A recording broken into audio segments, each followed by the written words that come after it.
Next week I'll be at a conference in San Diego for... Well, by the way, hello. Yes. Okay, I see good levels. Okay. That looks not bad. Yeah, I think we need a little. It's not too bad. Bigger couch. Yes. Well, we could do this from our couch. We just Yeah. need to requisition a room. Yeah. Yeah. So I'm actually getting a room by the end of the month. Oh, far out. So, Well, we're not yet live, but we are recording. Getting there.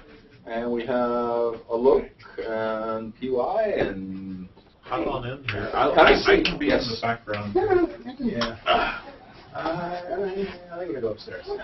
Okay. You guys want to join in? I was coming. Then maybe I should go up there too because I don't have to go upstairs. Yeah, it's a little tight. Okay, I'll go up there. Yeah, you have 4 guests, right? So. I'll lock Here. myself in the corner. I don't need to be on screen. Okay. I can be the. You can sort of like Kivitz and be our official censor. The commissar. I'll hit the censor. Followed us. Oh, really? Yeah. Okay, we've got 1 more minute and we'll go live. Well, that's what we should have put up. Okay. You can actually sit on that one. Yeah. Can you all hear me okay? Oh yeah, you're in good shape. We're doing this in the Android lounge. Media lounge. The Android Media Lounge. Yes. Oh, sorry. All right.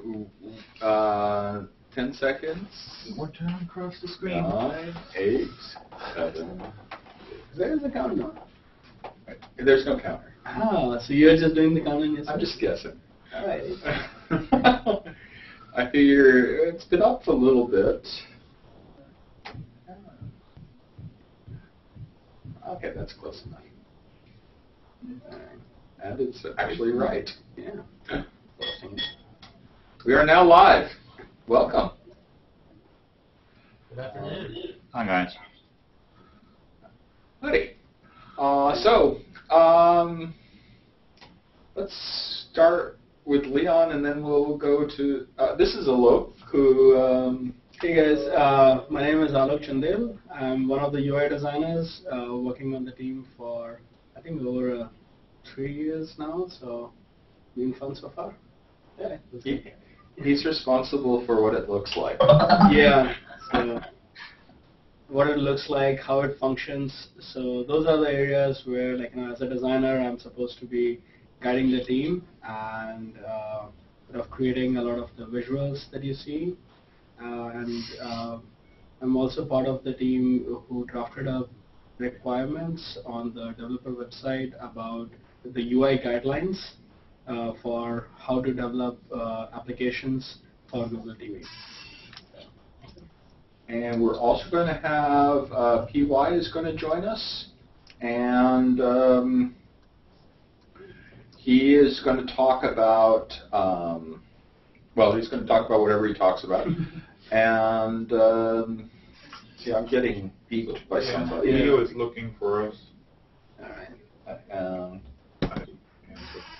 Okay. Bobby is trying to figure out where we are too. You know, I'm going to go upstairs, round up people. Yeah, because I think everybody is. Yeah, since we changed location.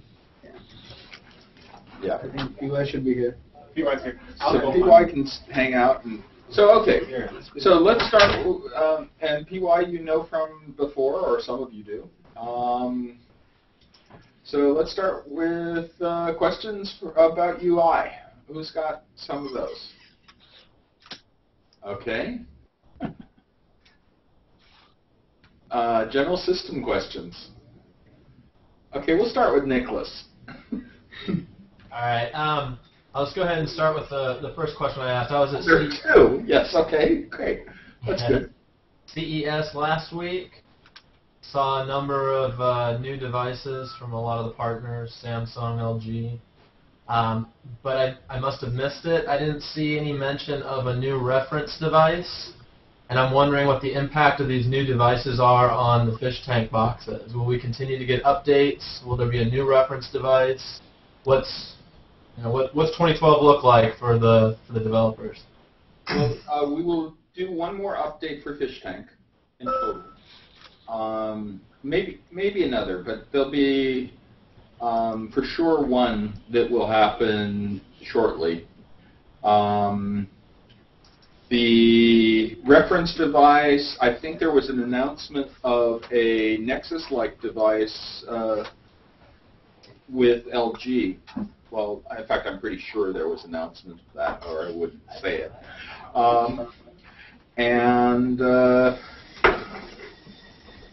That's pretty much, we'll try to do a second update, but there's no guarantees for Fish Tank.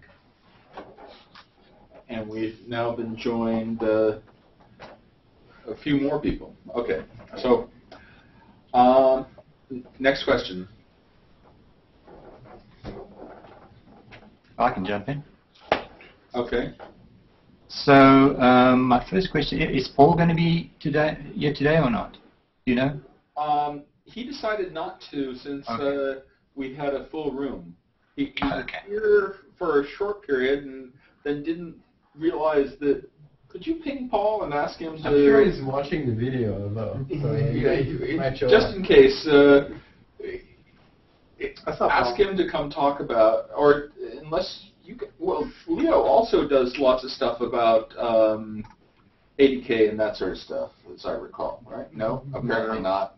Big question on his screen. You can ask the question and we'll see. Yeah.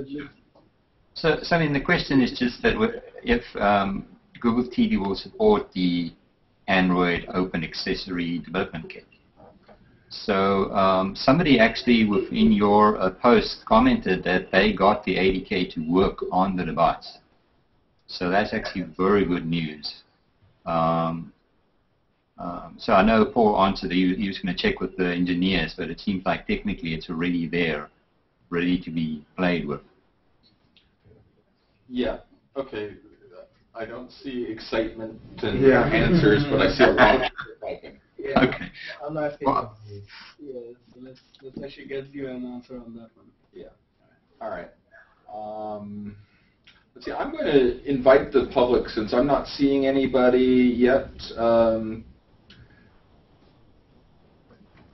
or since a large amount of folks did not join us. So just a second, and let me throw this up so that we see. Okay, so Will has asked, did you see the Vizio set-top device? I think that. At CES, I was just wondering because it looked like a good successor to the review, and I heard it's $100, so I was just interested to know anything I could about it, because I'm glad to see that there's another device out there maybe taken up for the review. Yeah, it should be the device, the low-cost device, and it will be out in a couple months or so. Okay. Next. Oh, there we go. Paul's joining the Hangout. Cool. Can you mute this? Well, there's a solution. Hey, there we go. And It was a little crowded down there, so we branched off. okay. Can I jump in again? So Paul, did you catch my question about the ADK? I caught a little bit of it, yeah. So what I've been trying to do is I plugged it in and was trying to see if I could get the USB host APIs to recognize it as a USB device, and I haven't gotten that yet. So, but I heard you said somebody posted something and said they got something working, so that's promising. So Yeah, he even posted a screenshot of something running on Google TV itself, where it's controlling some external accessory. wow, that's pretty amazing. So Yeah, that's lovely. That's really great. I'll check that out. Yeah, so far the only thing I think in what I had emailed to you was that I mean, I've seen a lot of support for human interface devices and mass storage devices, but nothing ADK so far. But yeah, it's sounds like it's entirely possible. So Yeah. I mean, related to that is the issue of, non-ADK accessories, things that are already out there that are typically relying on some kind of serial interface. And many of them, plug in as a USB device but act like a serial device. So there is a Linux driver that's very popular for that. So I just want to try and get a sense of you guys. Are you thinking about it? Is that in the roadmap? Because there's a lot of existing devices that could potentially be plugged into the actual hardware if those drivers are available on there. Mm-hmm. Nothing that I'm aware of, but I have an open request to the product development team on such stuff. So I mean, I think that's a perfectly valid one to add in there. So. You mentioned the other human interfaces devices. What would that include, Paul, that you mentioned? Well, I think a lot of game controllers will work on Google TV. You can plug in keyboards. So anything that's registered as an HID USB device should work. What about cameras? No, unfortunately not cameras. That's another one I've tried recently too. Kind of exploratory. I mean, I definitely, we have the engineering team on here today, so they might have a little more insight. But from what I've seen so far, they also don't come up as USB host devices. So. Yeah, so let's explore that. Anything you guys want to talk about? Oh, so the other thing, last year at the Google I/O conference, there was a demonstration of a light bulb that was supposed to be, be able to be controlled over the network in some way, and it was supposed to have been launched at the end of last year, which didn't happen. So I contacted the company, and they're still planning to release it sometime this year, but no specific date yet. But also, I haven't seen any kind of updates since the Google I/O conference in terms of other devices that could potentially be, used with Android in general. But in particular, I think it makes sense for the Google TV device since it's always on. Mm-hmm. Yeah, and I got a lot of feedback about that at CES. I mean, the home automation was kind of a big theme there. And exactly what you said, the fact that Google TV's Android device that's always powered, always at the house, it makes sense for it to be a hub, like a home automation hub. Yeah. Getting the USB support in there for it is definitely a big step, though, in that. The wireless protocol, I mean, I was personally looking at Zigbee as an option for doing kind of wireless communication to devices, because the Zigbee radios are like $30 at most. But I think the at-home team has something that they're potentially working on as well. So it would be interesting to see what they come out with at I/O 2012. So. Thank you. All right. I think Nicholas had a whole bunch of questions. Yeah, I'm actually gonna knock out two of them here because they're somewhat related. There was the discussion at the CNET talk with Eric Schmidt about fragmentation versus differentiation, and how the push for ice cream sandwich is more or less the resolution for that. So I'm wondering, with the latest update of Honeycomb, are we going to see an ice cream sandwich push in the near future? And coupled with that question is, for a one app that runs everywhere, the compatibility library doesn't seem to behave very nicely on Google TV. So are we going to see one of them update first and then a push to ice cream sandwich? What's the thought there? What are you seeing that's wrong with the compatibility library? Animations, particular, to behave differently on the phone and tablet device than on the Google TV device. So fade in, fade out, slide left, things of that nature.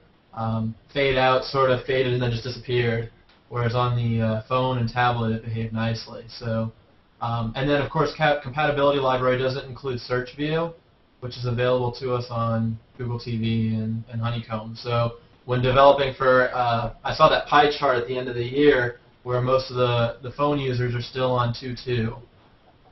So when developing an app that addresses the majority of the users, and the animation and the UI is a little bit different, I'm wondering if are we going to see an update there to help fix that problem, or are we going to be waiting for ice cream sandwich to kind of take off? Well, I mean, hey, this question, I'm totally off camera here, but Voice from the background here. Quick update on the animations and stuff. So the software that you have right now on your reviews, it doesn't fully utilize the hardware acceleration quite yet for a lot of the transitions. There is a new update in the works, and we have tried out some of the animations, and maybe Bobby can talk a little about it too. We also have these guys here. Those guys here, they should know it. So just the animation framework is going to get a lot better very soon. So that's coming out. I don't know if you guys want to talk a little bit about that. Well, from what I understand, it's what you said. It's a limitation of the hardware. Yeah. That's causing, the stuttering. So the animation is happening. It's just you don't see all the frames of it. So, yeah, I think the best thing is seeing how the update will help the compatibility library, better animate. Okay. Yeah, I actually was experimenting with some animation too with my review, and I had to basically just get rid of it because it was just too jumpy. So. What kind of animations are jumpy? Because like if you see like the home screen and the search screen, when those kind of slide in, like it's like a subtle animation, but sometimes you don't really need to animate the item like completely. If you can just kind of give it a hint of an animation and have it fade out, and it gives it like a nice smooth effect, but it doesn't, something doesn't always need to animate like across the whole screen. It can just do like a little hint of an animation, and it's a way to kind of work around, some of these animation issues. I think it was alpha animation that I was experimenting with, and just was so inconsistent that I just had it appear, and I think I changed it to a transform or something, but I just was like, well, it looks like it's a hardware problem, so I'll just cross my fingers for the next box. There are also some animations not found. Like I think it was android.r.am.fade in, fade out. That wasn't found. I got an animation ID not found, so I actually had to go into the Android code and rip it out and just create a custom one. So I saw a lot of discrepancies and disparities between what compatibility library offered and what Honeycomb had. So that was really and it was the same thing. It's fade ins and fade out. It would fade in for a second and then it would just flash. All right. Yep, I agree with that one. We might get later in, I hate the Hangout, Reto Meyer might come visit from the Android team, and so we can ask him about the compatibility library, and that'll probably be towards the end of the broadcast. Okay. Would that include things like search view, some of the views that aren't available in compatibility? So I use search view on the TV, but then when I run it on the phone, it's not available. Yeah, we're not the ones who do all this, the compatibility library, so that's an Android team question. Okay. And they are also on air right after us. So if it doesn't get answered now, join that Hangout and ask the same question. Okay, great. Could you put a link up to that? Because I don't know where to go, actually. Okay, well, I'll find it. I'll post it. yeah, so Thank you. follow Christian's I'll post it feed. in your comments. Yeah, okay, yeah, in my comments. I appreciate that. And Christian, when you're posting, would you also say that we've got the UI team here, that like all the people who ask UI questions aren't here today? Okay. Will, do you have a question? Yeah, I have some marketing questions, so I don't know if this seems to be a technically oriented hangout, but the one that's, I guess, kind of technical, that's very frustrating, is that I published an app maybe a week ago, and I put it in the category of application social, and the name of my app has the word social in it. But when I search on my Google TV device for the word social, it doesn't even come up. And also, the second part of that question is a lot of apps come up that end up not being compatible with Google TV because they only support portrait mode or whatever. So I think that's really frustrating for someone who's developing directly for Google TV to get kind of like pushed down below apps that won't even work. So I was hoping that you could address that somehow. Yeah, well, One, we are about to send an email tonight or tomorrow, and it'll also get posted to our streams, talking about Android Market's going to get a little more restrictive, so that if you have portrait mode as the only way that it works, it's going to filter it out. If you would tell us your package name, Sure. Bobby might take a peek at where it is. She's got a computer that's open. And we can see if there's any particular thing in your manifest.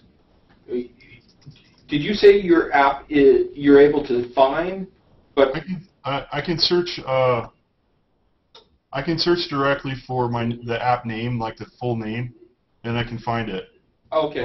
But then I can search. But when I search for social, which is a pretty good keyword to be searching on, it doesn't come up. And I'm also in the social category, which is also a little frustrating. Okay, well, if you tell us your app name, we can also review it, and sometimes that can help All right. push you a little bit. I'm posting my package names in the chat right now. Okay, cool.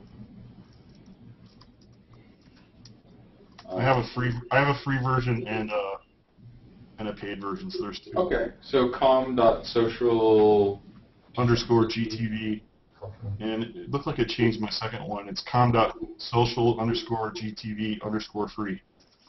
Okay, yeah, what did is it italicized the underscores signal in italics in chat.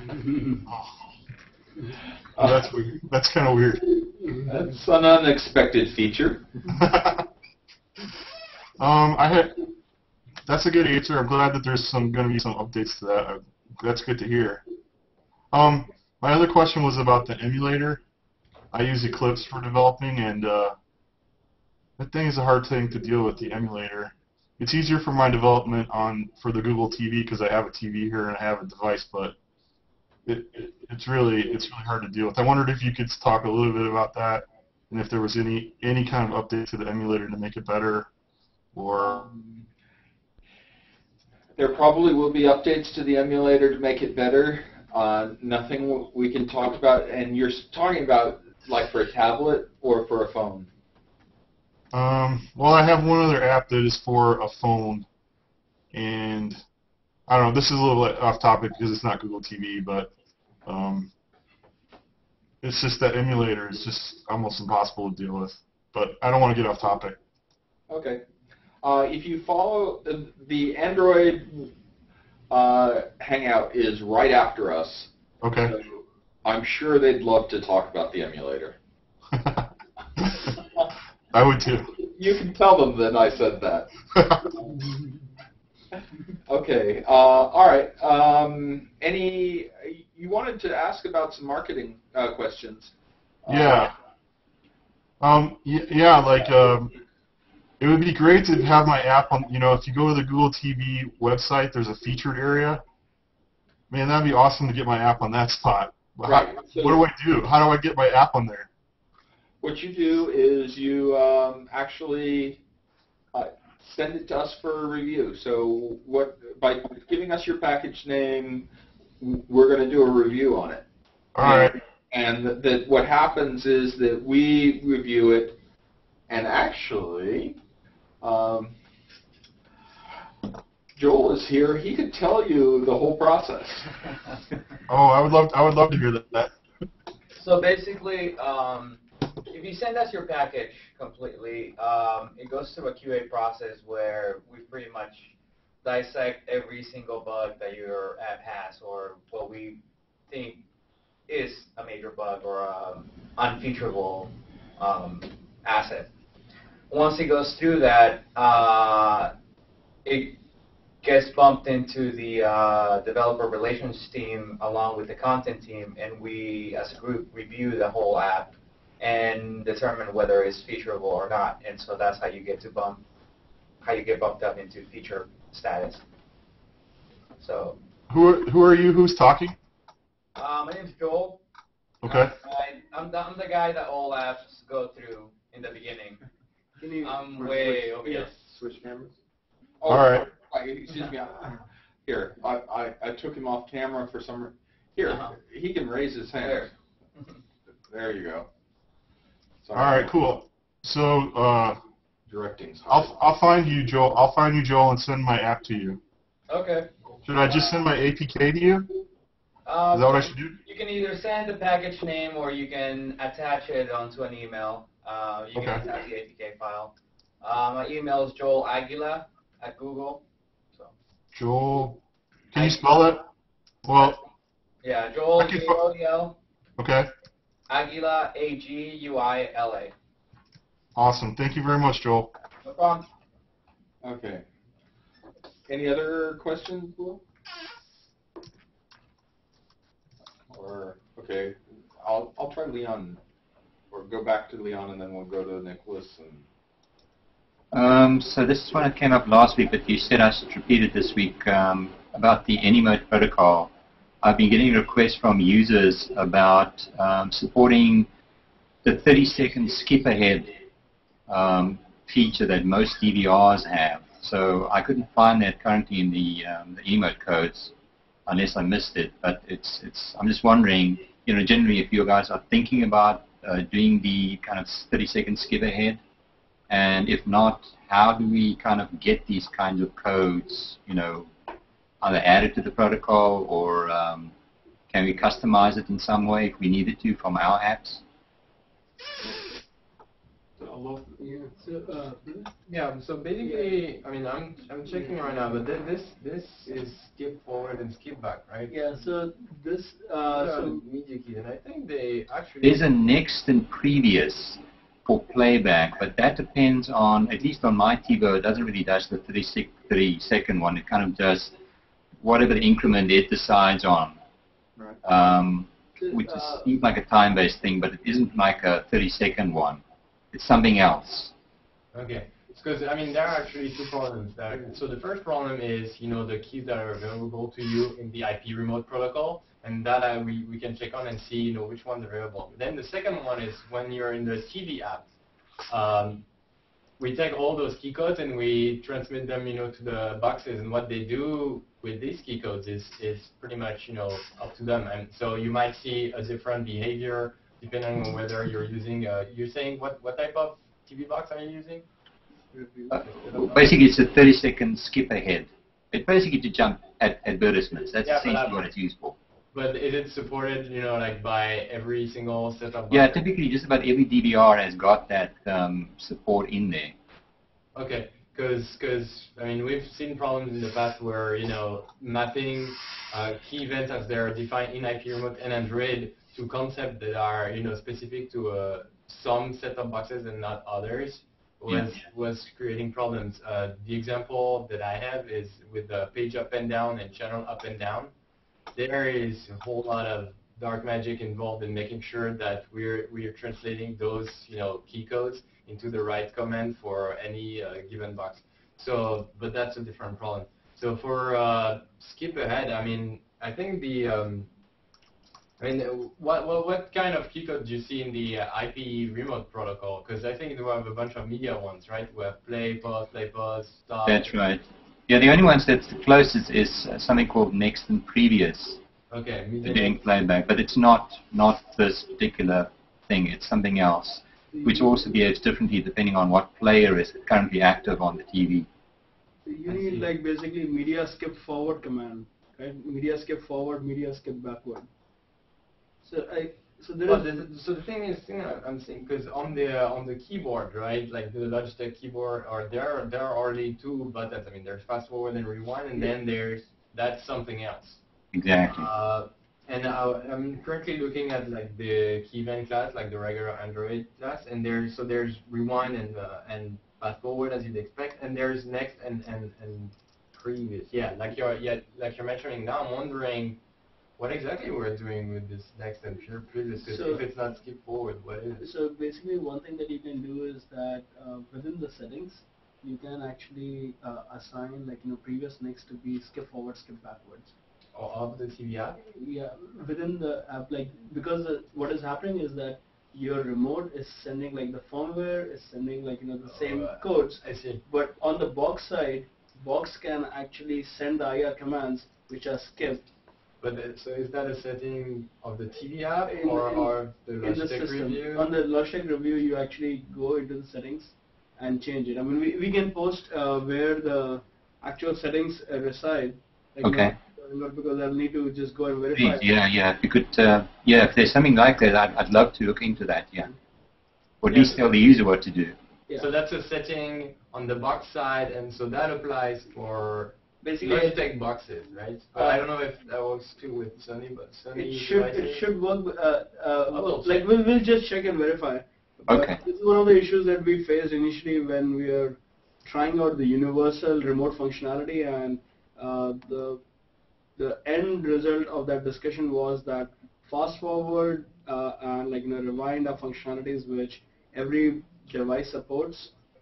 Previous and next is something that we thought that most of the devices support, but then depending upon the preference of the users, some users prefer to use fast forward to move through their content, and other users prefer to use skip to move through their content. It's just the preferences that we have seen, and that is why we actually allowed the users to map that fast forward button to either fast forward or to skip within the TV player application. So we'll tell you exactly where the setting resides. Great. That sounds like it might work. Yeah. Thanks. Sure. Okay. Let's go to Nicholas. More questions?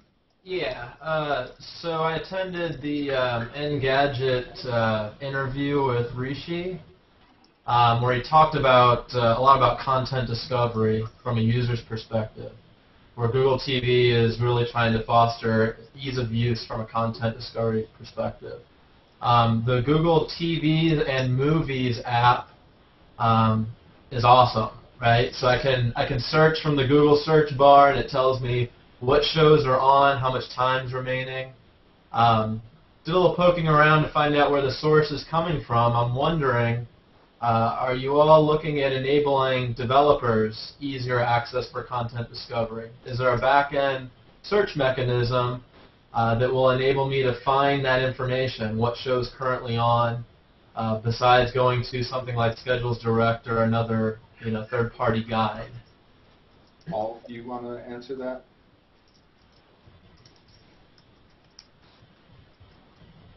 Or not? Was that for me? Well, it was just a question. Yeah, so we're talking about TV and movies integration and actually being able to pull the channel guide out. I don't think we have anything in the near-term plans to allow that, partially because that's licensed data or licensed information. It's something we can pass on, though. I mean, I think it kind of makes sense for a TV platform to have that kind of functionality. So, let me see what we can find out. I can actually go a little further, and we are trying to figure out how to do that. But it won't be in the short term of 1 to 3 months. It'll be a little further out than that. It'll probably get more difficult depending on what happens with SOPA, huh? Potentially, yeah. Well, that's not for us to comment on. Yeah. I tried. But if you take a peek at our homepage, you I'm might. censoring Leo today. We're all supposed to be dressed in black. Why aren't you guys? I'm partially black. Partially black. Another question. So another one's kind of just a general question regarding set-top box integration. I know there's not a whole lot, so it kind of dovetails with my previous question. So if it's the same answer, I understand. What's available there for easier integration besides just going to the content provider and using that to change channels? And can you offer up any comment for set-top box type integration?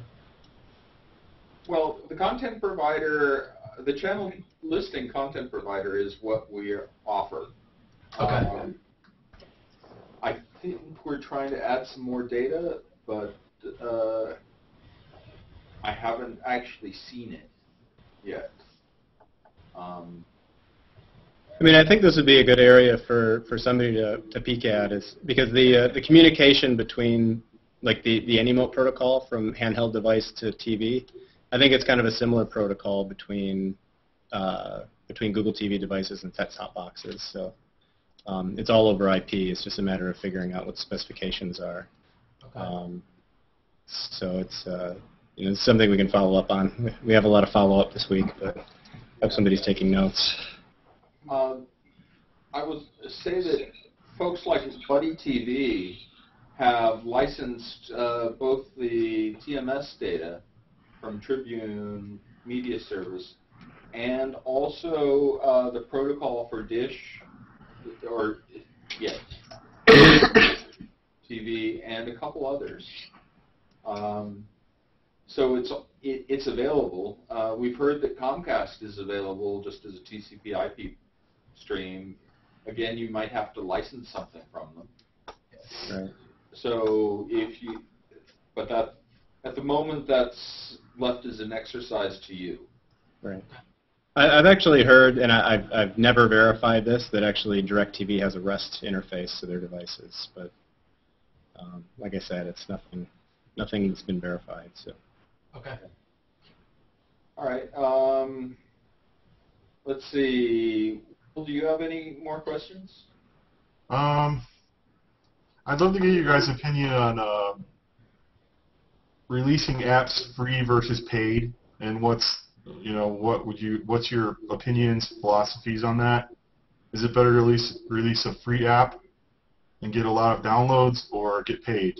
I mean, I know it's opinion, but I'd love to hear what you guys think.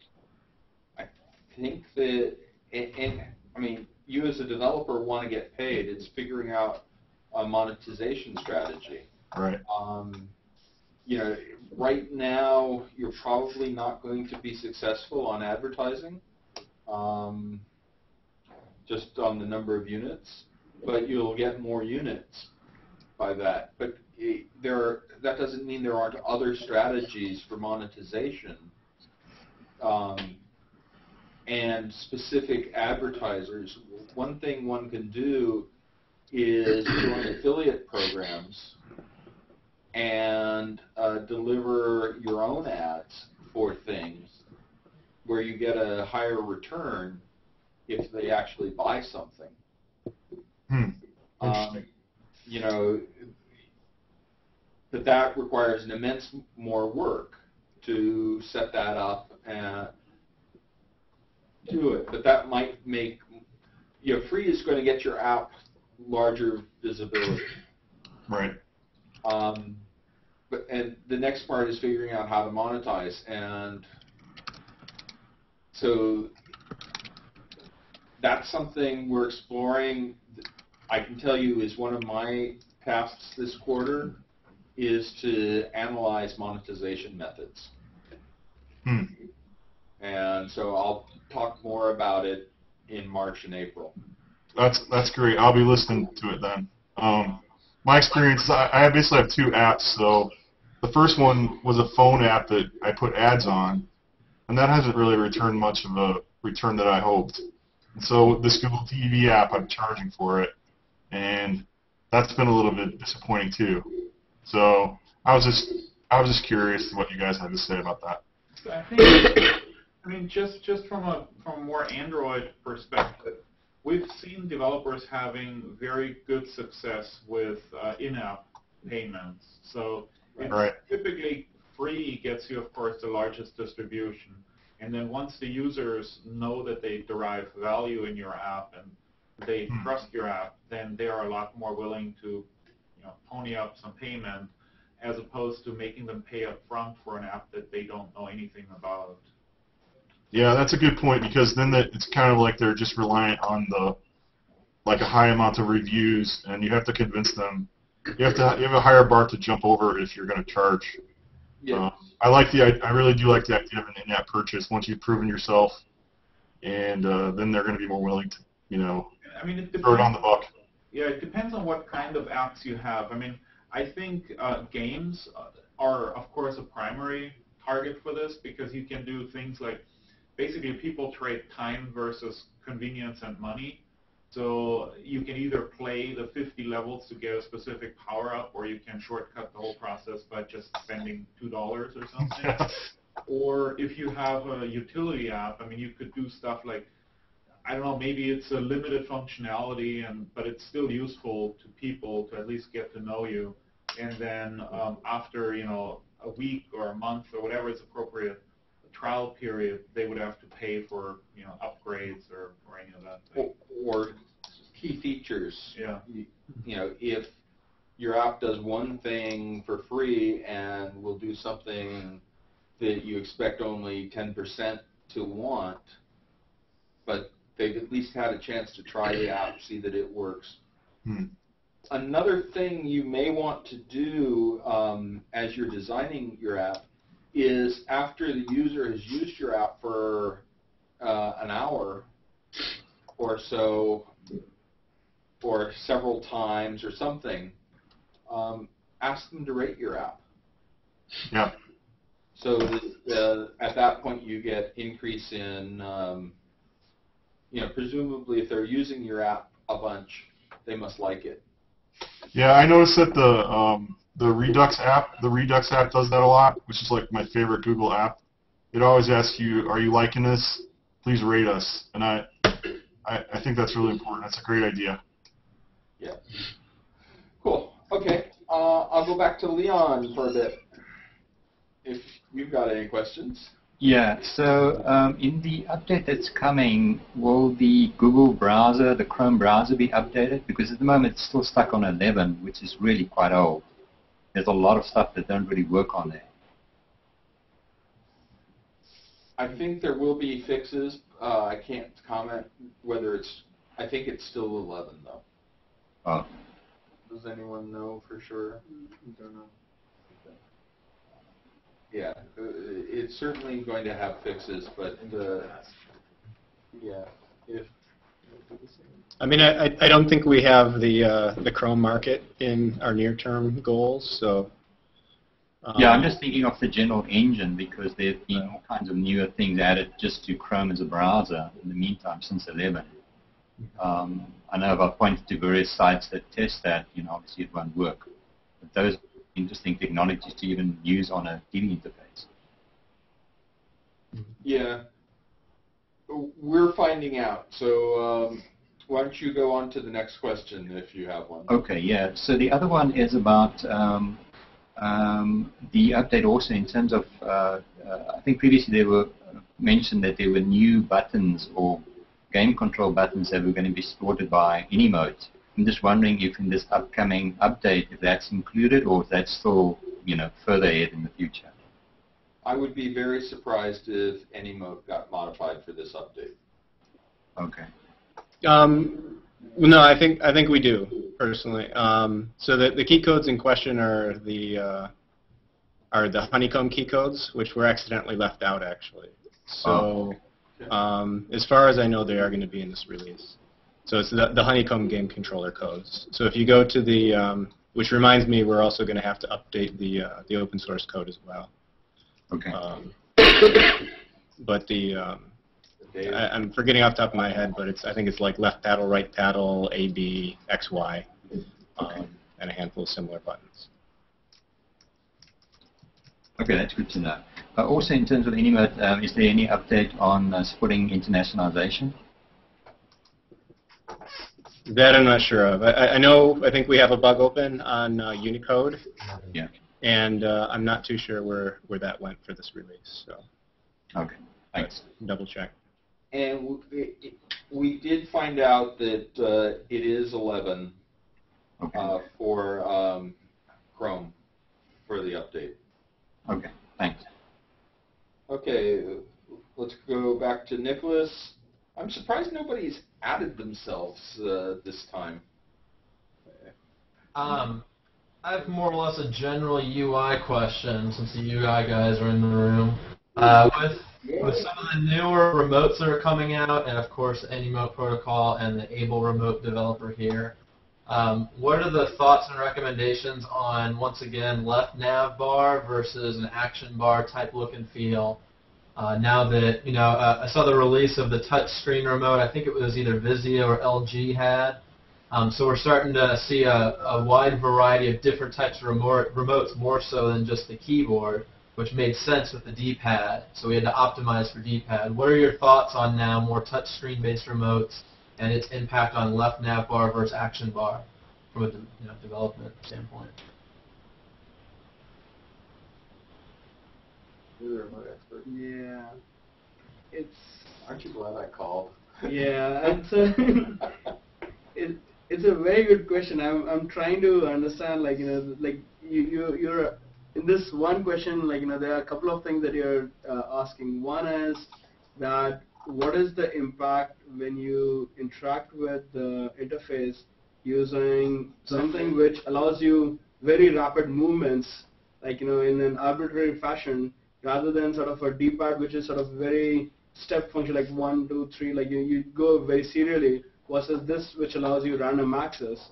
So that is one part. And the second one is that with D-pad, you don't really go off the screen that easily, whereas with this thing, you can just randomly select any corner. So in terms of what impact it is going to have on the UI, I mean, to be honest, we are actually in the process of figuring it out. So I don't have like a clear-cut answer for you that will the left nav or will the top nav or nav which appears all of a sudden from behind the screen is going to be better. I mean, we are actually looking at this and trying to understand, first of all, do we need to have two different versions depending upon what kind of input you have? Or if we have the same version, does it behave differently depending upon which modality you are using? So honestly, we don't have a good answer for you yet. But at the same time, just think about that gyroscopes are here to stay, because just looking at the number of devices which are going to support, the gyroscopes themselves are going to stay. So from that perspective, it might be worthwhile to also think about that it is okay to put certain things logically in a group, which may not be that easy to access using a D-pad, where it requires quite a bit of jumps. But using just the gyroscope, and random access, if it makes logical sense, building UIs which allows that kind of access to happen easily, that is all right. But at the same time, the counterpoint to that is that with gyroscope, the accuracy sort of decreases a little bit. Like in case of D-pad, you can place 3 buttons right next to each other with pretty much 0 spacing between them, and it's fine because it's a single click and just moves 1 step. Whereas with gyroscope, you need to start thinking a bit more about the spacing issues and thinking about what happens with the errors, how to prevent, similarly thinking about hover states and what do they mean. So there are a lot of considerations which are going to go into, and what we're going to do from our side is that I think once we update our UIs to work with all of these newer input methods much more appropriately, we'll also update the UI guidelines in the developer section so that you can benefit from pretty much every single thing that we are learning.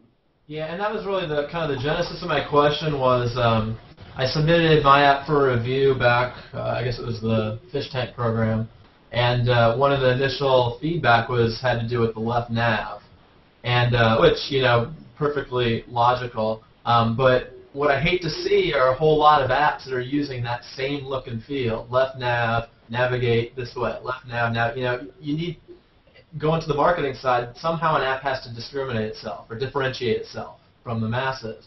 So you don't want to develop a look and feel that's the same as everybody else's out there, otherwise you don't differentiate yourself. So that's one of the things I've kind of attempted to do is how can I stand out a little bit from just the same type of look and feel. Of course, the counter-argument to that is everybody's used to it and there's low training involved, right? So if every app operates the same. But that was really kind of the genesis of my question. When we submit it for a review, are we going to get a ding or a check mark in the negative column? They're not using a left nav, therefore this is a penalty against their app. So, I mean, honestly, I don't know. What's the name of your app again? Just to establish the context. That's Socialized TV. Socialized TV. take a look at it sometime again.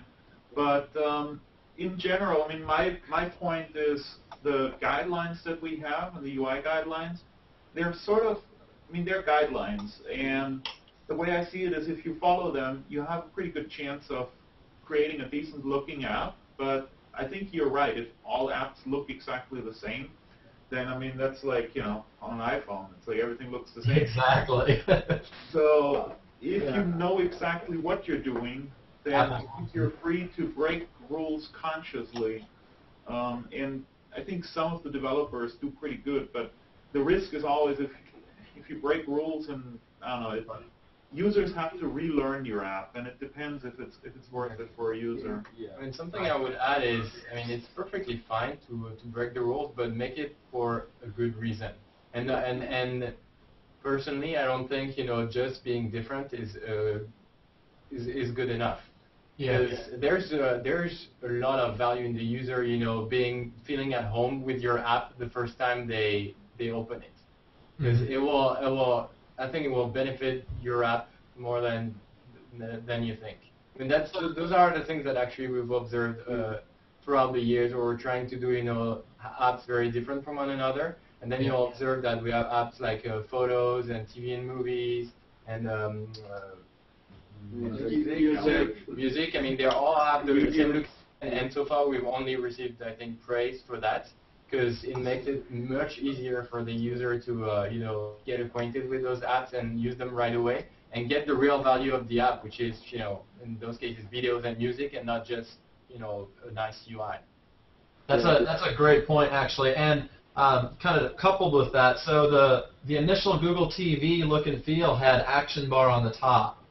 And I don't know if that was just a side effect of porting, you know, Honeycomb to Google TV, and so you have the look and feel like the tablet. But my thought, or my initial thought, was there has to be a reason that you started with the nav, the action bar on the top, and then you switched it and came out with the guidelines with the left nav bar and said, here are the guidelines for a great experience. Do you have any point? I think that's a good breaking point. That's a lengthy discussion. Okay. I was just looking for some, you know, some guidelines for if we run an action bar. But okay. What Christian said is probably the best way to say it, and what PY said is basically, if you've got a great idea, that's great. We want to see stuff. We want to see things. Render script is a nice thing to do. That said, if you're breaking the rules just to break them and not because it adds functionality for the user, then you're less likely to be considered a great app because it's hard to learn. You know, TVs are being used not just by people who buy phones, though a lot of them. You know, it's the whole family. And I mean, the thing that's always my pet peeve personally is, as a developer, maybe when you create your app, say you do something like, I don't know, a contacts application or something, and while you develop it, you plug in your 5 dummy friends, and it's useful. But then in the real world, somebody might actually populate their 4,000 Facebook friends, and suddenly, in order to get all the way to the bottom to the OK button, I have to scroll through all my 4,000 friends, and then it starts getting unusable. So I think what I really like is the column layout, because frequently when you port a tablet application, you have things like tabs on the top and then a list below it, and there's a lot of scrolling with the D-pad. And getting back a little what you said earlier about new and advanced input devices, the way I see it is there is definitely a trend for more like pointing devices and stuff. You've seen the gyroscopes and everything. But I think those are supplementing the D-pad now. If somebody pops down on a couch, the first thing they reach for is basically the up, down, left, right navigation. All the other things like, you know, D-pad or whatever, gyroscope-based or voice or gesture, pick your favorite technology that's hip and coming. It's sort of supplementing that input mechanism. Okay, great. Thank you for that feedback. Yeah. Basically, you don't want to go off on your own arbitrarily. Yeah. All right. Will, do you have any other questions? I'm kind of out of questions, but I could comment on that last bit. I think one of the apps that I really like the way the UI works is the Plex app, and I really like it because the buttons are big, you can move around, and I think that's really important for the Google TV situation or the environment. I've downloaded some other Google TV apps where the text is just too small to read from the 10-foot distance, and I'm gonna just go, if I'm gonna make a rule of thumb for myself, it's gonna be make things bigger to see, make things bigger, make big buttons. So that would be my 2 cents on that one. Yeah, I was also going to add for Nicholas's question, if you haven't seen the developers.google.com/TV and the 2 UX documents there, you really should go through it because one of the sections shows basically the design patterns document is really worthwhile looking at. And if you haven't read it, do. I'll post a link to it as we speak. By the way, we do have a hard stop for Rito. Yeah, so we're going to... 2-3 more minutes. Hey, if I could just ask if you guys are on the call and you don't have your individual window, like, I would love to know all of your names, like, that's in Les's window right now. Could you, like, somehow, like, let me know who you are so I can follow you on Google+? Because I don't know who you are. Okay. I know Joel because he said who he was, but I don't know the 3 in the middle. And there's one guy off camera that I don't know who is either, and I want to follow you. That's Christian. All right. Posting there. Okay, Christian will post it, and you guys mind having followers? If you want. Oh, okay. I didn't realize you wouldn't want followers. It's okay. It's okay if you don't want me to follow you. No, they're fine with it. Oh, we'll block you, don't worry. I just asked before I post anybody's name who's not Devrel, because That's fine. Devrel, we haven't, it's part of our thing is being public. But No, I don't talk about Google on Google+. Yeah, I try to use it as like a social network. You're not going to post a very long discussion about... But my name is Leo Bagdasarian, just... Yeah. So you know. Yeah. I'm sure you can find it. I appreciate that you guys are open like that. That's awesome. Yeah. Okay, so I'm going to ask Leon if he has any other questions, and then we'll end it. No questions, but just a general comment related to the previous discussion.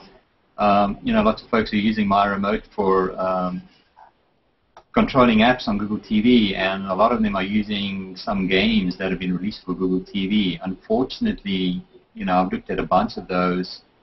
Most of them have just been ported directly from the mobile device, and not really, taking or understanding what the user experience is going to be on the TV.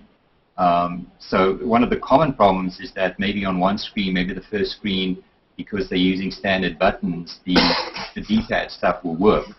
And then maybe you get to another screen, they've done something custom, and then suddenly D-pad stops working. And now you have to flip to pointer mode and start using, your pointer.